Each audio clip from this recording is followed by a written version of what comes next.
Olá, está no ar o TV TST, o programa do Tribunal Superior do Trabalho. E você vai ver hoje, Tribunal Superior do Trabalho rejeita recurso do ex-deputado federal Eurico Miranda, que tentava anular decisão de vínculo de emprego com um ex-assessor parlamentar. Integrantes da Comissão Nacional de Efetividade da Execução Trabalhista traçam estratégias para a Semana Nacional da Execução 2014. Os direitos e deveres do mesário é o que você confere na primeira reportagem da série Direitos dos Trabalhadores nas Eleições. Tudo isso e muito mais. O TV TST já começou.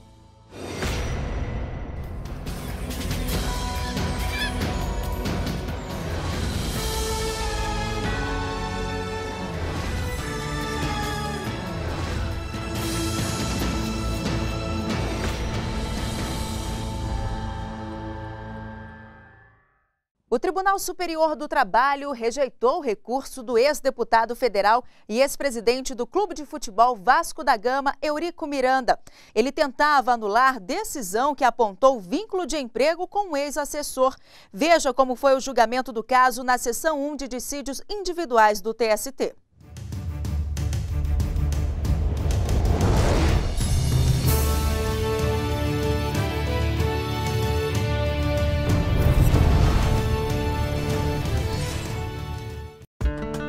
Durante o período em que Eurico Miranda exerceu mandato parlamentar, ficou comprovado que o assessor não comparecia ao gabinete do deputado em Brasília. Isso porque ele prestava serviços de motorista para Eurico Miranda, levando o ex-presidente do Vasco a compromissos pessoais. Na Justiça do Trabalho, o ex-assessor conseguiu ter o vínculo de emprego reconhecido na primeira e segunda instâncias. O ex-deputado recorreu ao TST afirmando que o vínculo de emprego não poderia ser reconhecido porque o trabalhador era pago pela Câmara dos Deputados e não por ele. Na sétima turma, os ministros entenderam que mesmo que o dinheiro fosse público, o vínculo de emprego deveria ser reconhecido. O ex-deputado ainda tentou entrar com embargo de declaração, mas foram negados. O caso chegou à seção 1 de dissídios individuais do TST. O relator, ministro Lélio Bentes, explicou que, no recurso, Eurico Miranda se limitou a dizer que não existia relação de emprego, mas, em momento algum, questionou a decisão da sétima turma. O argumento do reclamado vem calcado na seguinte construção, que não era possível imputar-lhe responsabilidade por vínculo de emprego doméstico porque o pagamento dos salários do empregado se davam com verba provida pela Câmara dos Deputados. Confesso a Vossa Excelência que senti o meu senso de justiça agredido. Por unanimidade, os ministros da SDI1 entenderam que Eurico Miranda queria adiar o desfecho do processo, conduta tipificada como litigância de má-fé no artigo 17 do Código de Processo Civil. Sendo assim, o ex-deputado foi condenado a pagar multa e indenização de 15% sobre o valor atualizado da causa. O valor será revertido ao trabalhador. A primeira turma do Tribunal Superior do Trabalho condenou o Banco Bradesco a indenizar uma empregada vítima de sequestro relâmpago ao realizar transporte de valores para a empresa. O caso ocorreu na Bahia. Acompanhe. A bancária era gerente-geral da empresa e conta que muitas vezes foi obrigada pelo banco a transportar dinheiro para outras cidades, usando inclusive o próprio carro. Em uma dessas viagens, a trabalhadora sofreu um assalto seguido de um sequestro relâmpago. Ela ficou nas mãos dos bandidos por cerca de 40 minutos. Na justiça, pediu uma indenização por danos morais e alegou que após o crime passou a sofrer de problemas psicológicos. O TRT da Bahia negou o pedido, mas aqui no TST o desfecho foi outro. Para os ministros da primeira turma, a trabalhadora tem sim o direito de ser indenizada. Isso porque, segundo o relator do caso, o ministro Lélio Bentes, uma lei de 83 prevê que os bancos contratem uma empresa especializada para fazer o transporte de valores. Com esse entendimento, a gerente vai receber indenização de R$70 mil. Essa situação é sediça, nós temos reconhecido que há violação, que há ato ilícito e temos fixado indenização entre 30 a 40 mil reais. Acontece que no caso concreto, o Tribunal Regional descreve que a empregada foi vítima de um sequestro relâmpago, que ocasionou distúrbios psicológicos e ensejou seu afastamento do trabalho. Em razão dessa circunstância especial, estou majorando o valor e fixando em R$70 mil. A 7ª turma do TST entendeu que a natureza salarial do auxílio alimentação não é afetada pela adesão de uma empresa ao programa de alimentação do trabalhador. Entenda o porquê na reportagem. Ana Carolina é publicitária, faz parte da equipe de marketing desta editora em Brasília. O trabalho é intenso, cerca de 9 horas de atividades por dia. E por isso tem hora que é preciso dar uma pausa para se alimentar. É aí que ela usa um benefício oferecido pela empresa, o auxílio alimentação. Receber esse auxílio alimentação, refeição é muito bacana, ajuda muito, né, no dia a dia, na hora do almoço, principalmente. Eu passo o dia inteiro na empresa, então na hora do almoço ajuda. Tem empresa que ainda repassa esse valor em dinheiro junto com o salário, mas o crédito do benefício em cartões como este se popularizou. É bem mais prático para o empregador e para quem usa. Eu acho mais prático porque o dinheiro ali você acaba, às vezes, gastando antes do tempo e tudo mais. E no cartão não, você consegue ter esse controle maior de quanto ainda tem no cartão, de quanto você pode gastar ou não, e você só vai gastar com aquilo, com a alimentação. As empresas que oferecem o auxílio para os trabalhadores podem aderir a um programa do governo, o PAT, para ter benefícios. O Programa de Alimentação do Trabalhador foi instituído por lei federal, regulamentado pelo Ministério do Trabalho e Emprego para quem ganha até 5 salários mínimos. É beneficiado o trabalhador, porque haverá uma fiscalização do Ministério do Trabalho e Emprego no que diz respeito à alimentação, e o empregador que deixa de recolher encargos sociais sobre essa parcela. O auxílio também tem impacto naquele valor a que o trabalhador tem direito no caso de rescisão de contrato. Mesmo quando pago em dinheiro, o valor deve ser incorporado ao salário para a base de cálculo. Foi com esse argumento que um trabalhador convenceu os ministros da 7ª turma do TST de que fazia jus aos reflexos do auxílio alimentação nas verbas trabalhistas. A empresa dizia que ele não tinha direito, porque houve uma adesão ao programa de alimentação do trabalhador no meio do contrato. Essa mudança, no entanto, não impede a incorporação. Se a empresa paga o auxílio alimentação em dinheiro, portanto, ela não pode aderir ao PAT, porque ela tem que oferecer um vale-refeição. E pela lei, pela CLT e também pela jurisprudência do Tribunal Superior do Trabalho, já consolidada, o auxílio alimentação tem natureza salarial, independentemente de ele ser oferecido em dinheiro ou ele ser oferecido em ticket, em vale. E essa notícia teve grande repercussão na página do TST no Facebook. Foram mais de 900 curtidas e dezenas de comentários. A Ieda Ribeiro escreveu: impressionante a precarização e flexibilização dos direitos dos trabalhadores. Ainda bem que a Justiça do Trabalho existe. Já o advogado Gustavo de Paula comentou: lá no escritório já tivemos um caso parecido. Muito boa a jurisprudência. E você, o que pensa sobre essa e outras decisões do tribunal? Curta a página do TST no Facebook e deixe o seu comentário. Acesse facebook.com/TSTJus. Registro de horas extras no cartão de ponto é o assunto da súmula número 366 do TST. Veja o que ela diz. A súmula número 366 do TST diz que não serão descontadas, nem computadas como jornada extraordinária, as variações de horário do registro de ponto não excedentes de 5 minutos, observado o limite máximo de 10 minutos diários. Se ultrapassado esse limite, será considerada como extra a totalidade do tempo que exceder a jornada normal.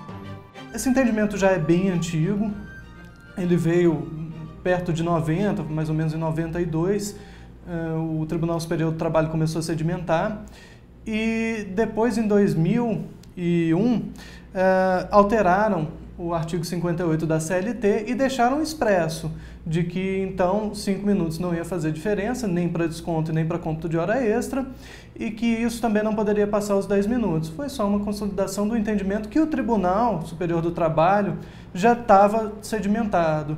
E aí, então, ele também emitiu uma súmula a respeito, que é a súmula 366, já para deixar isso certo e informado para todos os outros tribunais.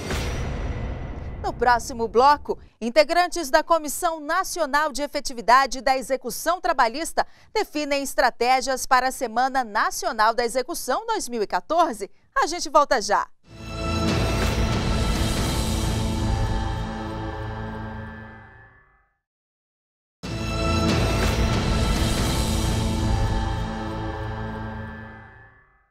Acompanhe algumas notícias que marcaram a semana no TST. O presidente do Tribunal Superior do Trabalho recebeu a visita de uma comitiva de magistrados que atuam nos Estados Unidos. O objetivo da visita foi trocar experiências.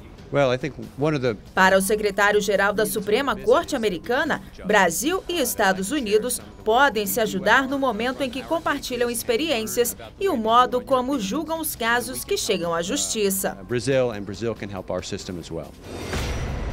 A jurisprudência da Corte Europeia de Direitos Humanos em Direito do Trabalho foi tema de palestra promovida pela Escola Nacional de Formação e Aperfeiçoamento de Magistrados do Trabalho, ENAMAT. A palestrante convidada foi a professora universitária e representante alemã na Corte Europeia de Direitos Humanos, Angélica Nussberger.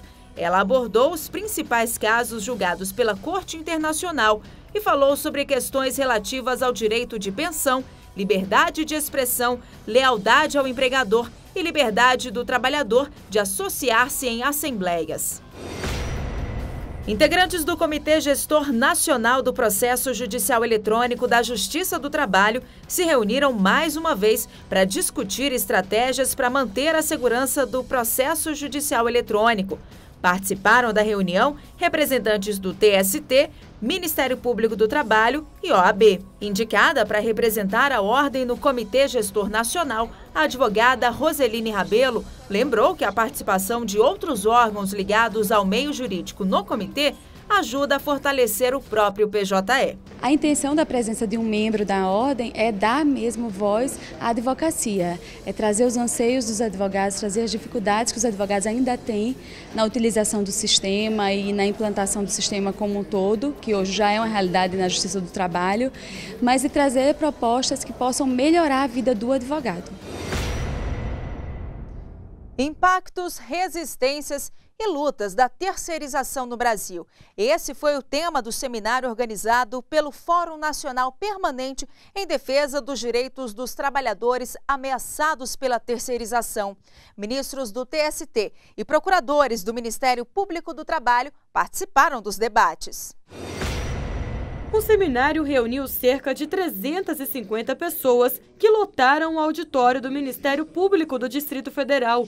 Estiveram presentes ministros do TST, procuradores do trabalho, advogados, sindicalistas e trabalhadores. O tema discutido durante o primeiro dia foi a terceirização no Brasil e os impactos no mercado de trabalho. A terceirização significa uma ameaça aos direitos, às garantias da Constituição, que é a garantia de igualdade, a garantia de valorização do trabalho e a garantia de dignidade da pessoa humana.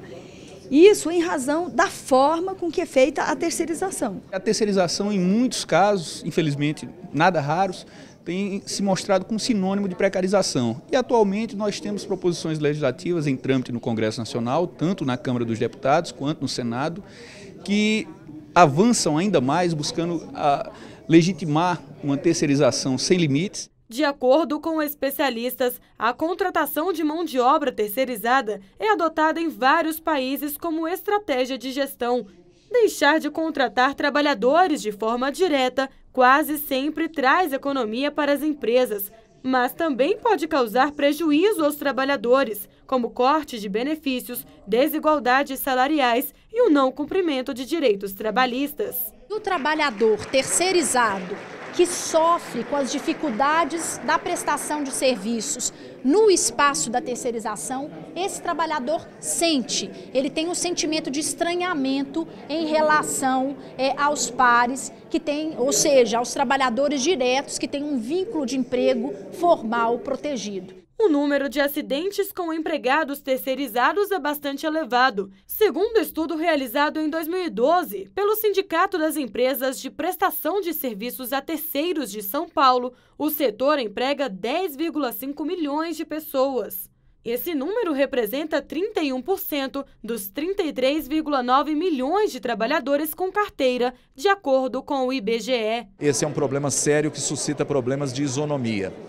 Então, nós entendemos que a limitação feita pela jurisprudência do Tribunal Superior do Trabalho é essencial justamente para assegurar o cumprimento das normas constitucionais e legais gerais que asseguram a proteção dos trabalhadores. São inúmeras as empresas autuadas no país, condenadas a pagar indenizações milionárias em ações propostas pelos procuradores.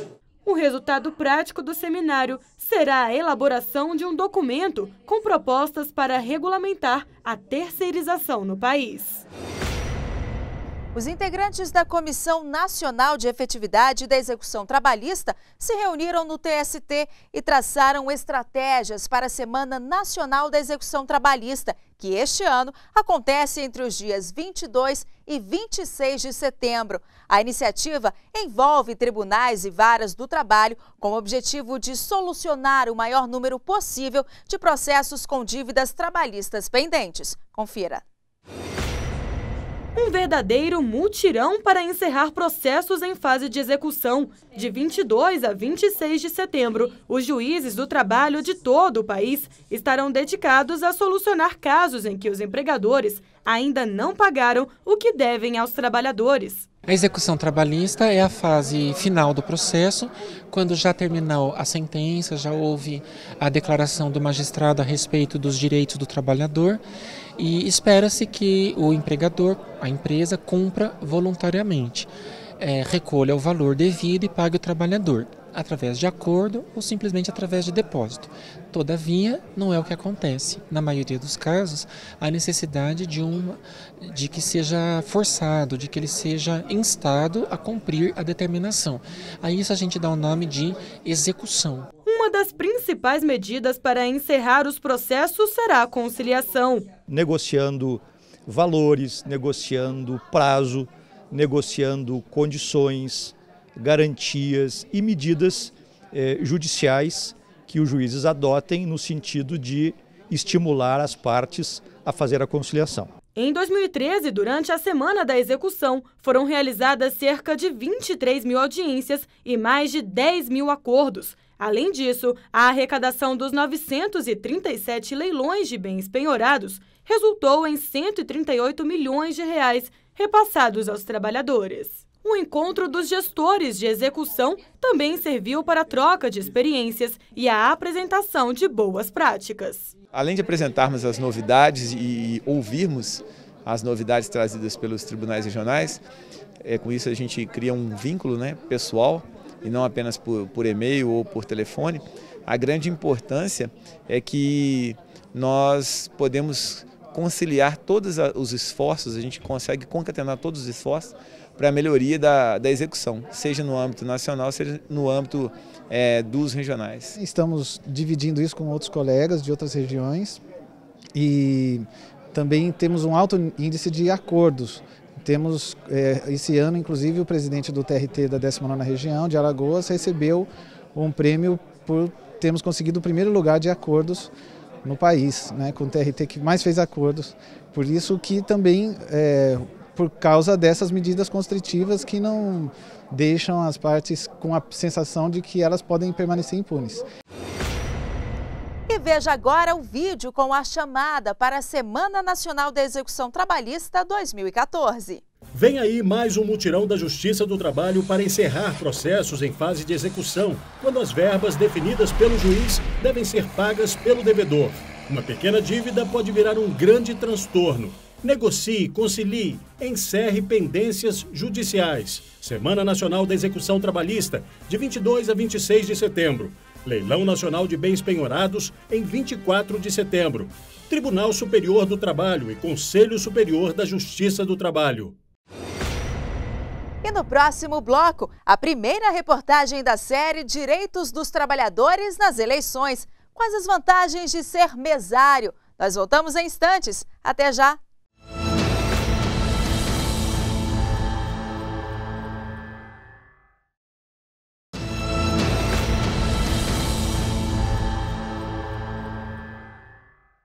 Veja outras notícias que marcaram a semana no TST. Assessores de comunicação social dos 24 TRTs, do TST e do CSJT participaram de reunião para definir ações conjuntas. Além de trocarem experiências em divulgação institucional para a internet e redes sociais, os servidores discutiram a produção de novos programas de rádio e TV. A parceria coincide com os objetivos estratégicos de aprimorar a comunicação com o público externo, fortalecer a imagem da Justiça do Trabalho e aproximar o judiciário trabalhista do cidadão. O programa TST em Movimento divulgou o balanço das atividades realizadas durante o primeiro semestre deste ano. Ao todo, foram ministradas 1.768 aulas de ginástica laboral para 64 setores do TST, beneficiando aproximadamente 350 servidores. Além da ginástica laboral, atividades como orientações ergonômicas individuais e coletivas, blitz da saúde e avaliação física de servidores, dependentes e magistrados também foram realizadas. O programa TST em Movimento existe desde 2004. E a partir de hoje, o TVTST dá início a uma série de 3 reportagens sobre os direitos dos trabalhadores nas eleições. Vamos começar falando das vantagens e desvantagens de colaborar como mesário, tanto para os voluntários quanto para aqueles que vão ser convocados para ajudar no pleito. A reportagem é de Alexandre Matula.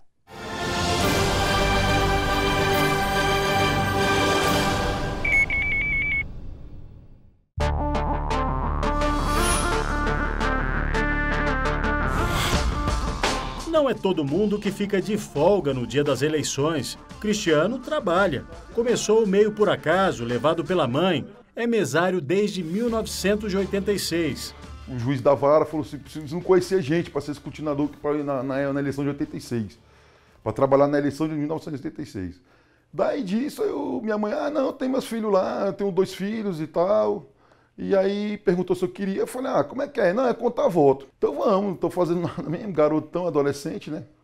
Aí acabei indo. E ele diz que gosta de todo aquele movimento. O grande lance pra mim mesmo é, ver os amigos, entendeu? Que a gente faz, né? Você rever cada 4 anos, assim, o pessoal crescendo, vai ficando velho. Então é muito legal.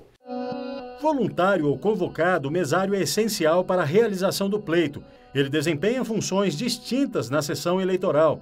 Pode ser nomeado presidente da sessão, secretário, suplente.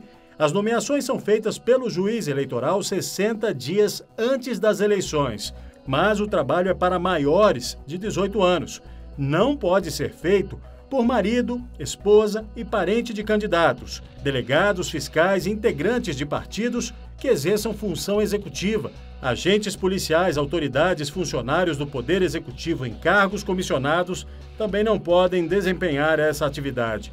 Aquele que for convocado e não quiser trabalhar, pode sim se justificar. Doenças, atividades profissionais, compromissos marcados com viagem, etc., são sempre justificativas que normalmente são aceitas pela Justiça Eleitoral.